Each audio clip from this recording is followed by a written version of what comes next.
All right, today we're talking about taking 100% responsibility. I think as a business owner, it is so incredibly hard when you start working with people, team members, clients, right? If it was just you, it would be so easy. But you need clients and you need your team, okay? If you want to have freedom, like there's just no way around it. So, what I noticed is a lot of small business owners like to place blame outside of them for what results they've been creating, right? The lack of time, their maybe the people they've hired and the results that they're getting them. And oh my goodness, she lied in her interview and now I'm having this problem and so on and so on, right? So what's funny is I am re-recording this episode because all of a sudden I'm recording and Kent is coming up the sidewalk and he's got a leaf blower and he is full blast blowing this thing so loud. It feels like there's a lawnmower like right next to me. Okay. So of course I'm irritated because I was already like 10 minutes into this episode and I quick pause it. And then I go to the front door and I'm like, hello, I told you I was recording a podcast. Okay. Now I really did tell him I was recording a podcast a few hours ago. So my brain naturally wants to be like, what in the world? Hello? Like, this is his problem. This is his fault. Okay. But where I want you to start taking your brain is saying things like, what could I have done to prevent that from happening? Okay. Now, I did already tell him I was recording a podcast, but what else could I have done? Well, he just even said to me, you said you were going to work out. I'm like, no, I said I was going to eat, then record the podcast and then work out. Right. So I could have easily, right before I sat down and hit record, I could have quickly went into the garage and said, reminder, recording the podcast right now. If I would have said that, he would never have done what just happened. Okay.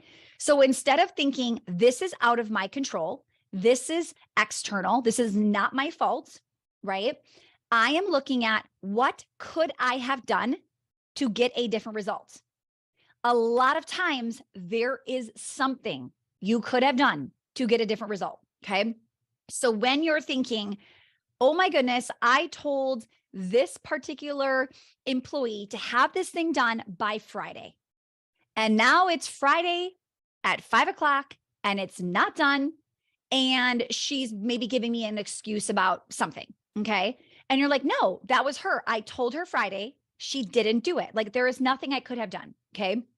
When you say things like that, it will slow down your growth. It will slow down your team. So when I think I've assigned something to my assistant by Friday at 5, and I find out Friday at 5, it is not done.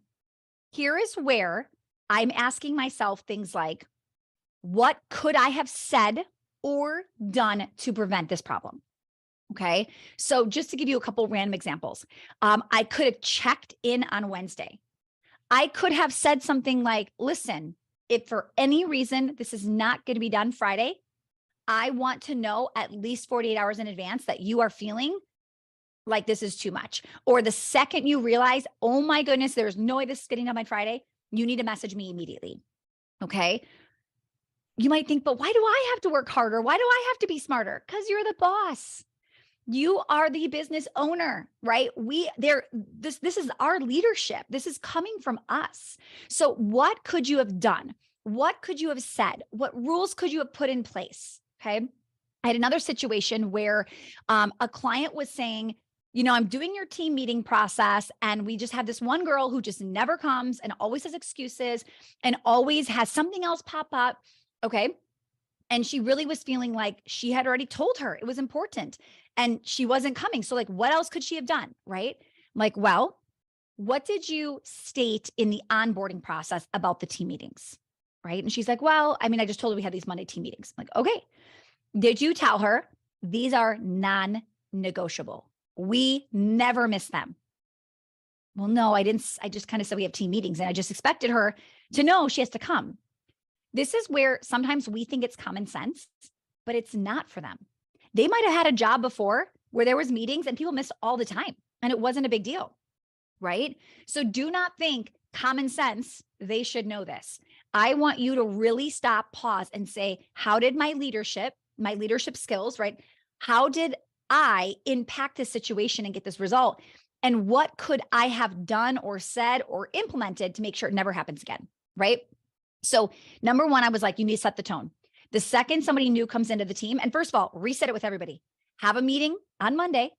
Tell everybody before Monday, I'm going to be talking about some really important stuff. Everybody needs to be there. It is non-negotiable. It is mandatory. I will see you there Monday at 9. Okay. At that meeting Monday at 9, when everybody is there, right? And by the way, you could be sending a text on Friday. Don't forget, confirming you're coming. Monday morning, I'll be seeing you at 9, just reminding you. I mean, you can do what you need to do to make this happen. Then Monday at 9, what happens is you reset the tone. I know we've stated we're having these weekly meetings. We seem to have people still missing once in a while, right? Now, if this is just a one-person problem, I would talk to her individually, right? If this is lots of people are doing it, I would talk in general. But by resetting the tone and re-explaining how important these are, you can change the outcome, right? If we just think, no, it's her and she doesn't like to follow rules, right? And she's always trying to, do something different or tell us why this isn't important, right? What could you have done? Now, this is something else to be thinking about in that situation. What are you doing at these team meetings that they don't think they're valuable, right? I am very, very strict on my agendas in my meetings. There is a rhyme and reason. There's a strategy behind every step of what we do. If you're in Well-Oiled and you've seen my team meeting agendas, you know what I'm talking about, okay? Are you following the agenda? Do you have valuable information that this person recognizes is important? It's possible you have set the tone and she's thinking, what a waste of time. Okay. So how has my leadership allowed this to happen? And then I want you to remember that your business is a reflection of your leadership. Whoever you have on the team is a reflection of your hiring process. If you're like, but Stacy, I actually use this company to hire, or somebody else on my team hires. Well, you hired them, right? You hired somebody that hired them, who hired them. You are responsible. Okay. Somebody hired somebody using a recruiting agency and they're not good. This person that came on wasn't good. And I've used recruiting companies before and I have had success, but here's one of the things I've done. When somebody gives me 3 applicants and they're not great, I say, no, they're not up to our standards. I'm not picking one of the 3 because I'm not settling, and I'll request they go get me another 3. Okay. I still control the outcome. So don't blame the agency or the person you hired on your team to do the first round of interviews, right? You are still in control. So I want you to catch yourself when you think or say things like, oh my goodness, my team doesn't listen. Or I told her to do this, but she doesn't do it. Or I told this client the X, but she keeps doing Y, right? I told him exactly how to do it, but he's still doing it wrong. All right. I want you to challenge yourself, like to take 100% responsibility for boundaries being broken on your team, by your clients, right? Either or. They both are so incredibly important. All right. So I also want to know, I was actually talking with 2 clients recently who both had hired in the last 90 days, and they both were about to fire those people. Okay. So here's what I said. First of all, I don't blame anybody for hiring and having to fire. We just fired somebody in the last, they were here for 30 days.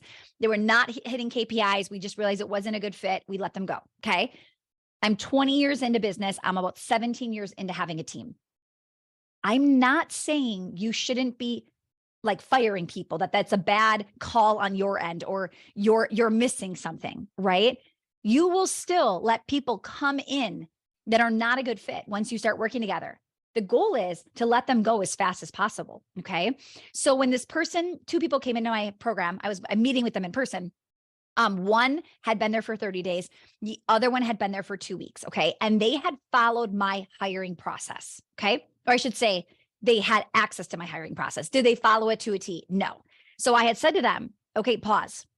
What are the red flags? What did you, how should I say this? What did you do even though you knew you shouldn't have, right? And they both had answers. They both knew immediately what they let slide. One person said, I thought I kind of took the easy way out. She's from my community. I thought, oh my goodness, she knows everything. Was she the best candidate? No. Okay. So here's the deal. Sometimes people hire and they're like, oh my goodness, this doesn't work. And then they just won't hire again. When I say to them, what part did you play in this? And they both could see it, they immediately are going to go and try to find another person. Because when you take ownership and responsibility, you believe there's another way or a better way or another angle at this, right? Okay. So here's what I want to talk about next. I want to talk about things that are stopping you from these like amazing A players. Okay.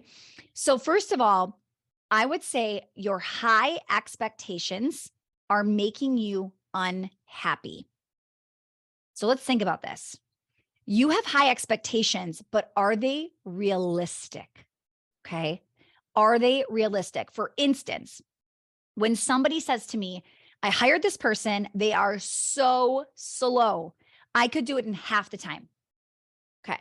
If you have an expectation that somebody coming onto your team should be as fast as you, that is unrealistic.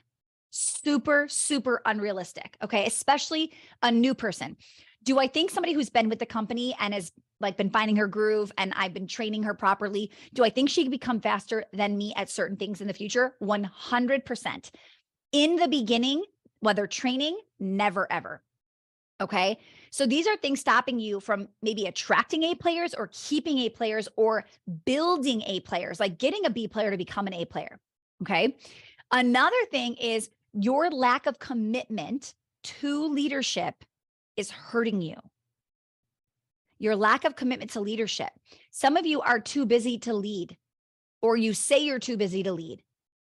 And you not taking ownership and accountability for that is going to keep you stuck in what I call a business operator, somebody who is still in the weeds, doing all the things. They are in the day-to-day. They are working 24/7, right?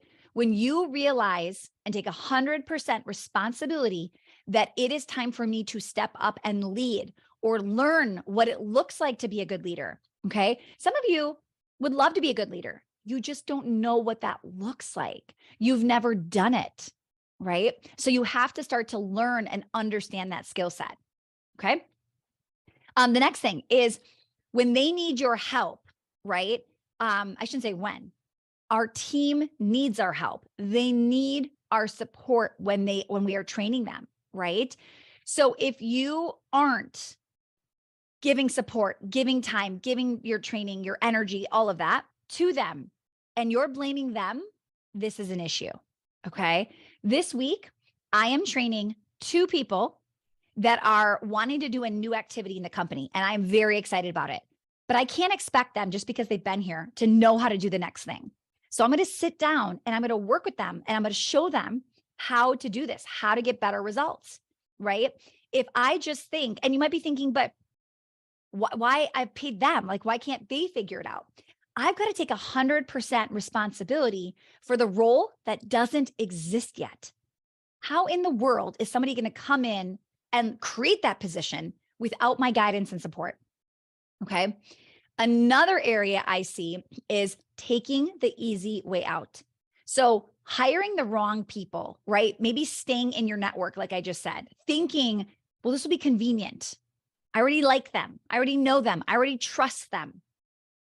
If you just stay in your pool, your network of people, there is no way you are going to get the best of the best.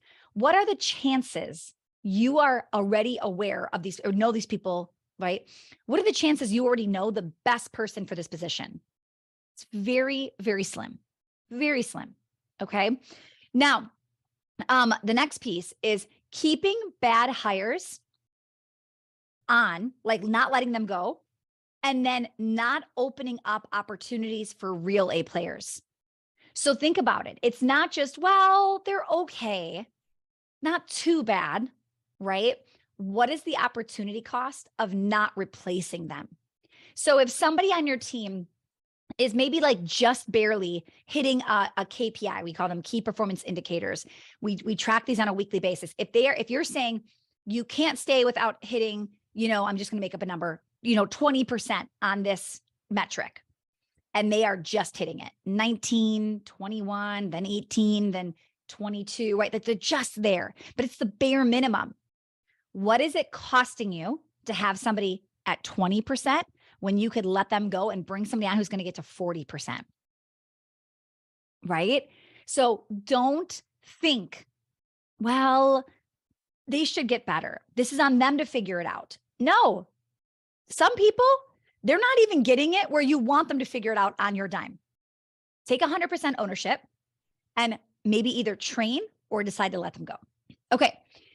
Now, steps to getting your bad team member to become a high performer. Okay. Why am I talking about this? Because so many of you are like, oh my goodness, they're horrible.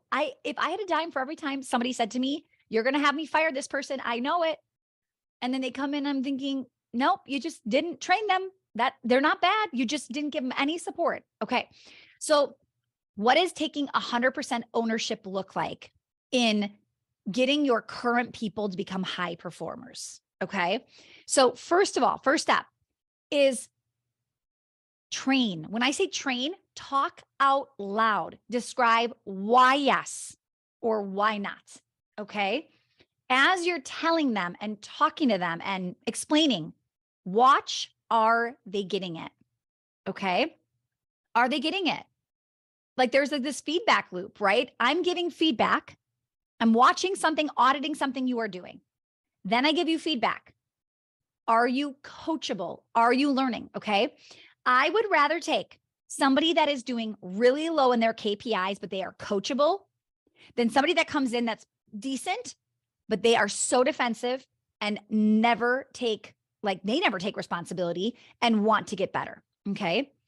So you want to make sure that you're giving your team the opportunity, but you have to take 100% responsibility in training and educating.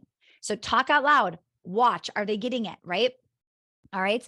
Another thing is be careful with becoming defensive, right? Versus like, what was good? What was a great job? So for instance, what I mean by that is sometimes I'll hear people say, my team member came to me and told me this, and I couldn't even believe she said that, or I couldn't even believe she didn't know this. Like we get defensive about our business. Pause. Did I tell her? Right? Somebody recently asked for my bio on a sales call, and there was a new person who knew a little bit, but did not know my bio. Like somebody who's been with me for 5 years could have said it. Right. And I could have been very like, oh my goodness, how does she not know who I am? My info is like literally all over the internet. Okay. Very easy to blame. And I was like, hold up. Does she have like an FAQ sheet, like an easy access, like a PDF of something where she could just like look very quickly of the FAQs? And I was like, nope. I could have my bio with 4 bullet points right on there for anybody to ask them that. Okay. So don't get defensive and think, I can't believe X without questioning, could I have given them something to prevent that from happening? Okay.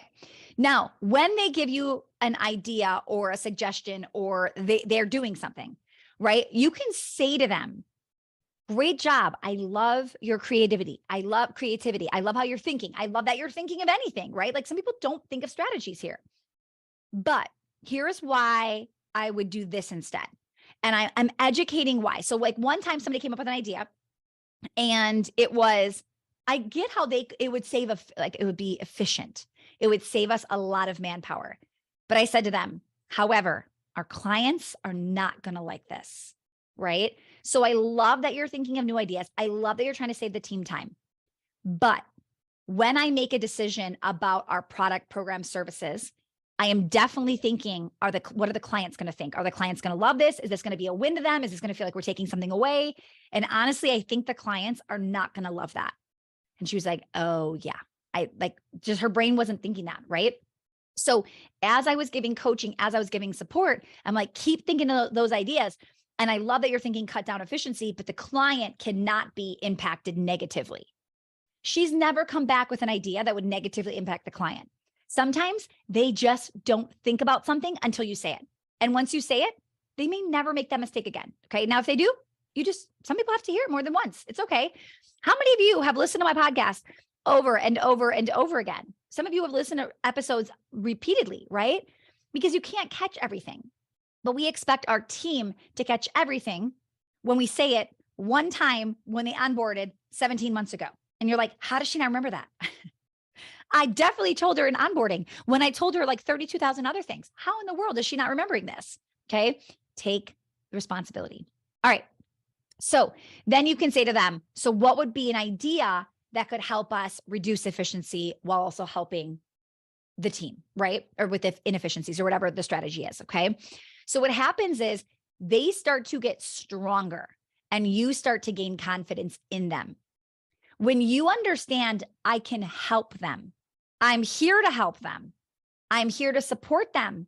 My team needs me. I am the gatekeeper of my business. Do you hear these sentences? When you think that, when you believe it, you will take 100% responsibility. You know what happens in my business when something doesn't go wrong or when something goes wrong? I find where I could have fixed it, and then we fix it. We don't do it again. And that is one of the reasons I think I have winning companies, because if I'm in control and I'm looking at what could I have fixed in this situation, a lot of times we fix it fast, and we scale.